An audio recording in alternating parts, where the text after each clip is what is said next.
Hola, buenos días. Hoy vamos a presentar el aparato urinario.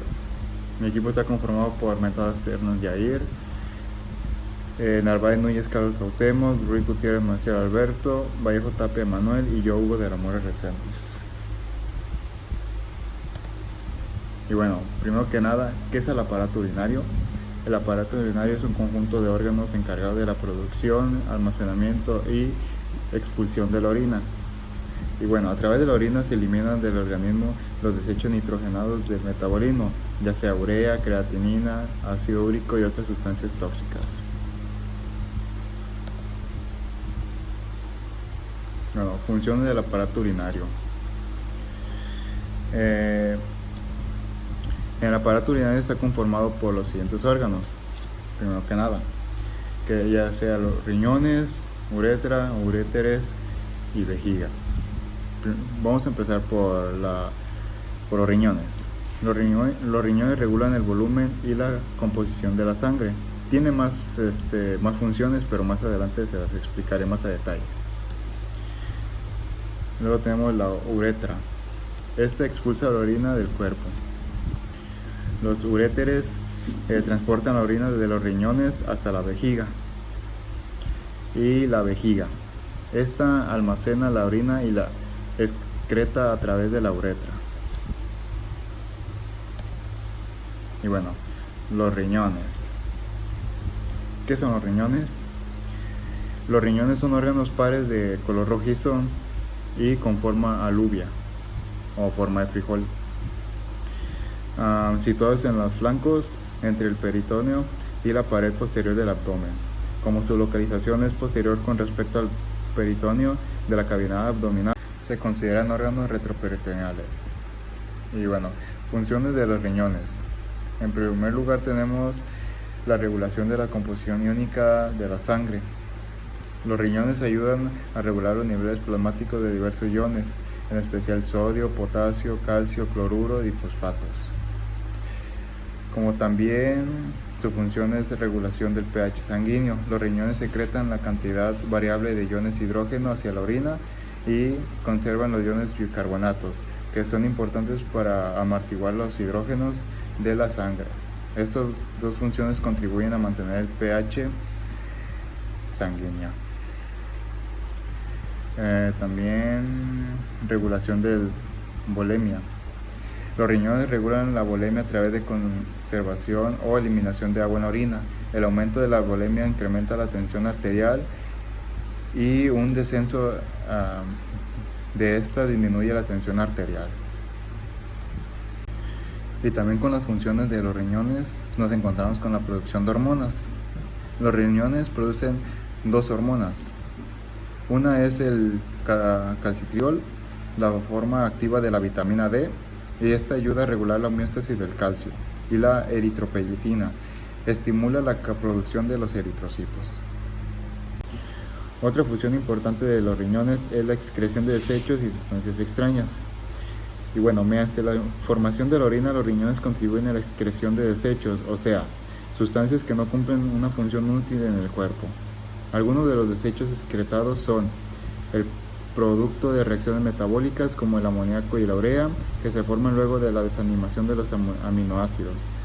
La bilirrubina, procedente del catabolismo de la hemoglobina, la creatinina de la degradación de la creatina fosfato en las fibras musculares y el ácido úrico del catabolismo de los ácidos nucleicos. Estructura general de los riñones. El riñón está constituido por diferentes partes, como por ejemplo la corteza renal, la cápsula renal, el nefrón, las pirámides renales, las cálices menores, cálices mayores, médula renal, arteria renal, vena renal, pelvis renal y el uréter. Estas partes del riñón ayudan al cuerpo a eliminar desechos de la sangre y regulan su volumen y composición iónica. Aunque estos órganos son menos del 0,5% de la masa corporal, reciben entre 20 y 25% del gasto cardíaco a través de las arterias derecha e izquierda. Un componente del riñón son las nefronas, que se encargan de purificar la sangre. La nefrona está constituida por dos partes: un corpúsculo renal, donde se filtra el plasma sanguíneo, y un túbulo renal, hacia donde pasa el líquido filtrado. Para producir orina, las nefronas y los túbulos colectores desarrollan tres procesos: filtración glomerular, reabsorción tubular y secreción tubular. El 1, filtración glomerular, es el primer paso en la producción de orina, donde el agua y la mayor parte de solutos de plasma se filtran e ingresan a la cápsula de Bowman y luego al túbulo renal. El paso 2 es la reabsorción tubular. Conforme el líquido filtrado fluye a lo largo de los túbulos renales, las células tubulares reabsorben agua filtrada y diferentes solutos. Paso 3 es la secreción tubular. A medida que el líquido filtrado fluye a lo largo de los túbulos renales y los túbulos colectores, las células tubulares secretan otras sustancias como desechos, fármacos y compuestos iónicos presentes en concentraciones excesivas hacia el líquido filtrado. La anatomía externa de los riñones. El riñón de un adulto mide entre 10 y 12 centímetros de longitud y entre 5 y 7 centímetros de ancho. Cada riñón está cubierto por tres capas de tejido. La cápsula renal, que es una lámina lisa y transparente de tejido conectivo denso y regular. Esta sirve como barrera contra los traumatismos y ayuda a mantener la forma del órgano. La cápsula adiposa, que es un tejido adiposo que rodea la cápsula renal. Igual que la cápsula renal, protege al riñón de traumatismos y lo sostiene con firmeza en su sitio. La fascia renal es otra capa delgada que fija el riñón a las estructuras que lo rodean y a la pared abdominal. La anatomía interna de los riñones. Si hiciéramos un corte frontal al riñón, veríamos dos regiones distintas. Una área superficial de color rojo llamado corteza renal y otra región profunda que se llama médula renal.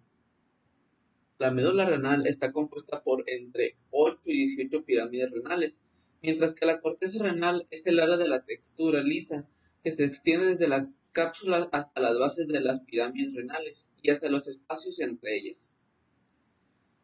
La corteza y las pirámides renales de la médula constituyen el parenquima. Dentro del parenquima se encuentran las unidades funcionales del riñón, alrededor de 1 millón de estructuras microscópicas, que son las nefronas. Los conductos papilares llegan a estructuras en forma de copa, llamada cálices menores y mayores. Cada riñón tiene entre 8 y 18 cálices menores y 2 o 3 cálices mayores. Un cáliz menor recibe orina de los conductos papilares de una papila renal y la envía a un cáliz mayor. Una vez que ingresa, el filtrado en los cálices se convierte en orina, ya que no produce más reabsorción. Después de los cálices mayores, la orina drena a una cavidad más grande llamada pelvis renal y luego a través del uréter hacia la vejiga. Viendo todas estas funciones y procesos que lleva el riñón, parece impresionante cómo puede existir el trasplante de riñón. El procedimiento para un trasplante de riñón es que la arteria y la vena renal del injerto se anastomosan con una arteria o una vena cercana a la pelvis del receptor y el uréter del riñón trasplantado se conecta con la vejiga.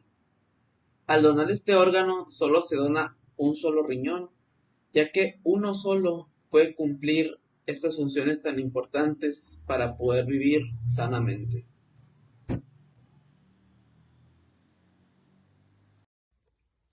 En el índice de filtración glomerular es el volumen de fluido filtrado por unidad de tiempo desde los capilares glomerulares renales hasta el interior de la cápsula de Bowman. Cabe aclarar que este se mide en mililitros por minuto y una de las medidas de la función renal es la tasa de filtración glomerular.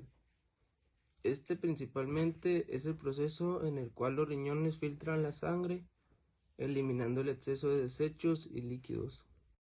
Esto cabe mencionar que es gracias a 4 pasos. El primero es la filtración, el segundo es la reabsorción, el tercero es la secreción y por último la excreción.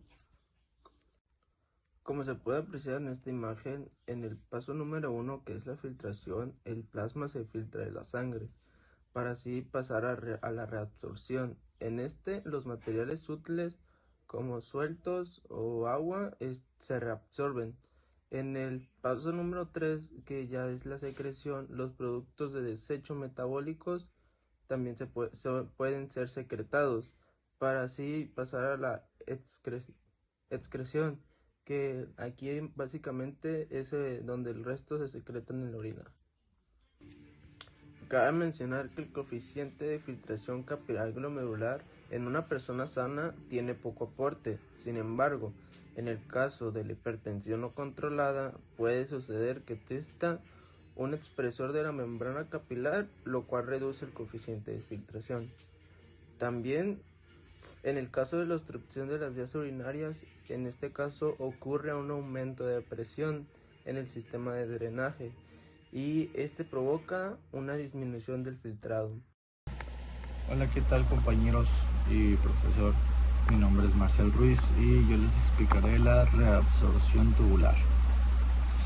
Bueno, retomando la palabra de mi compañero Yair, la reabsorción tubular es el retorno de gran parte del filtrado al torrente sanguíneo de las sustancias imprescindibles para el cuerpo, como el agua, la glucosa, los aminoácidos, las vitaminas, parte de la urea y los iones que en este caso serían de sodio, de potasio, el calcio, el cloro, el bicarbonato y el fosfato. Bueno, y continuando con la siguiente diapositiva, el motor de la reabsorción tubular de gran parte del filtrado es el continuo funcionamiento de las bombas de sodio y potasio. La reabsorción del 99% del filtrado se produce a lo largo del túbulo renal, especialmente en el segmento contorneado proximal, que es aproximadamente un 80%, y el ajuste preciso del volumen y de la composición de orina definitiva se efectúa en el túbulo contorneado distal y en el túbulo colector. Igual, continuamos con la palabra de, bueno, terminando de la explicación de mi compañero Jair, que fue la filtración. Igual aquí en la imagen mostrada en la diapositiva podemos ver que después de la filtración sigue la reabsorción, después la secreción, que se las presentará mi compañero Emanuel, y la micción y la excreción. Hola, bueno, continuando con la reabsorción tubular.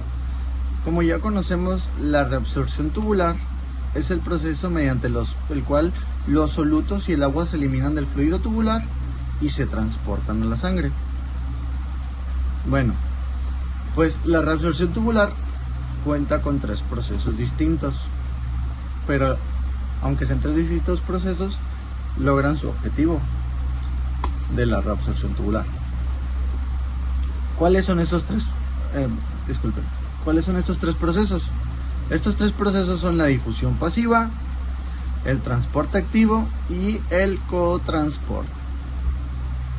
Bueno, la difusión pasiva, pasa a través de las membranas plasmáticas de las células epiteliales renales por gradientes de concentración.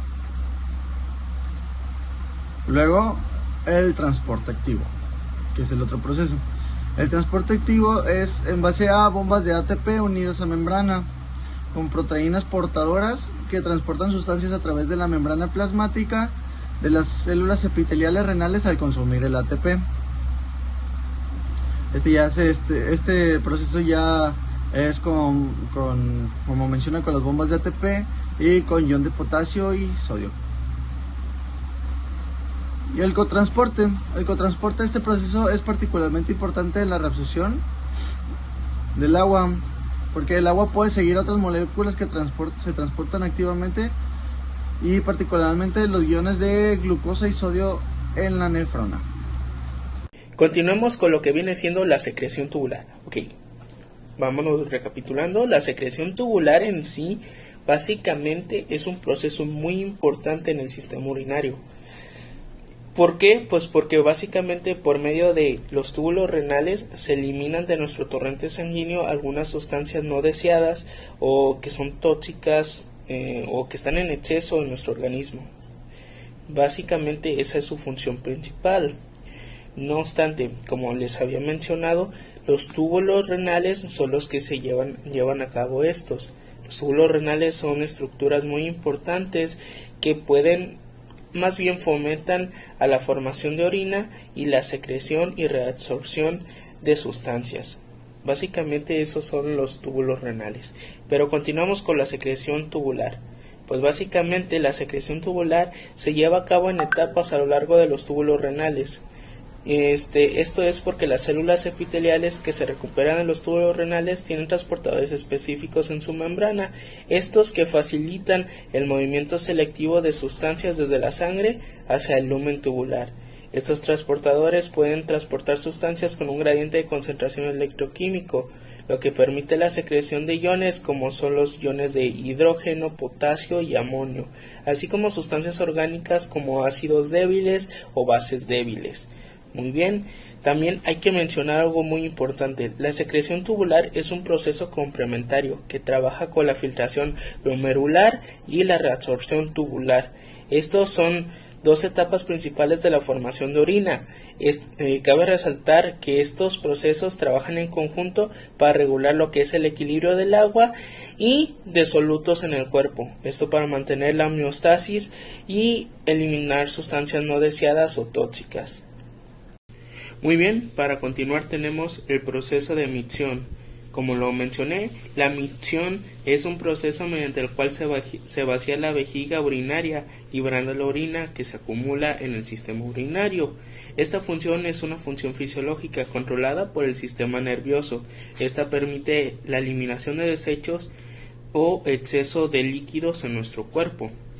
No obstante, el proceso de micción pues básicamente se compone de pasos, pero de una forma más resumida podemos decir que la micción se inicia con la controlación del músculo de la vejiga y la relajación de los esfínteres o los mecanismos de cierre, los que están situados en el cuello de la vejiga y en la uretra, esto permitiendo la salida de la orina a través del meato uretral o el orificio externo de la uretra.